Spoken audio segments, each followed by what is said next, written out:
في يوم عادي زي اي يوم بفتح الحنفيه علشان اغسل وشي، لقيت الميه بتنزل عادي. وقفت قدام الحنفيه وانا مستغرب وبسال نفسي ده بيحصل ازاي. قبل ما الانسان يعرف المواسير والحنفيات كان يعرف حاجه واحده بس، المسافه بينه وبين الميه. زمان كان الواحد يصحى بدري وياخد الجردل ويمشي مسافه كام كيلو علشان يوصل للميه، ويملى الجردل ويشيل الوزن التقيل ده ويرجع نفس المسافه تاني وهو شايل الحاجه اللي البيت كله مستنيها، الميه طول عمرها موجوده، بس زمان كان مكانها بعيد والبشر حاولوا يقربوها مش علشان الرفاهيه، علشان البقاء. ومع الزمن طلع بطل جديد على المسرح، السقا. راجل واحد شايل على ظهره احتياج مدينه كامله، يمشي من الفجر لحد ما رجليه تبقى مش شايلاه. شغلانه متعبه مع الجو الحر وسلالم ما بتخلصش، ولو القربه اتخرمت يومه كله بيروح وحياه ناس كتير بتتعطل. وتعدي السنين وكل ده يتغير بالعلم والهندسه وانظمه الضخ. شبكات من المواسير ممتده تحت المدن تحارب الجاذبيه وتحارب المسافات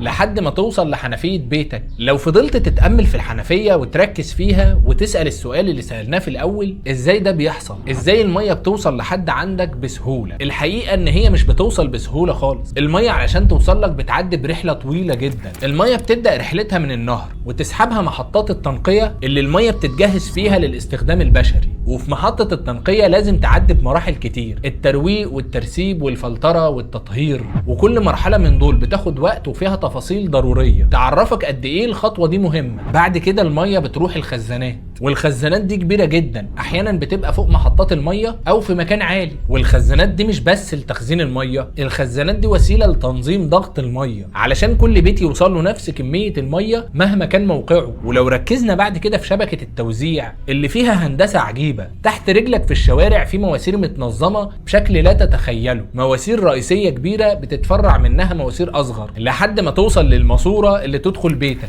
الشبكه دي عليها صمامات ومحابس وغرف تفتيش واجهزه قياس ضغط بتضمن ان الميه توصل بانتظام وما يحصلش اي انسداد، ولو حصل كسر في اي ماسوره بيتم عزلها من غير ما المدينه كلها تتاثر. كل نقطه ميه بتخرج من الحنفيه وراها ايادي وعقول كتيره، وحكايات كانت دايما بتبدا من كلمه عطشان. ممكن تفتح الحنفيه دلوقتي وتشرب وتكمل يومك عادي، بس ما تنساش تقول الحمد لله. ولو فضلت دقيقه واحده بس تفكر في الرحله اللي الميه عدت بيها علشان توصل لك، هتشوف ابسط لحظه في يومك بشكل مختلف. بس عايز اقول لك ما تنساش تعمل لايك وفولو علشان الفيديو اللي جاي اغرب. يلا سلام.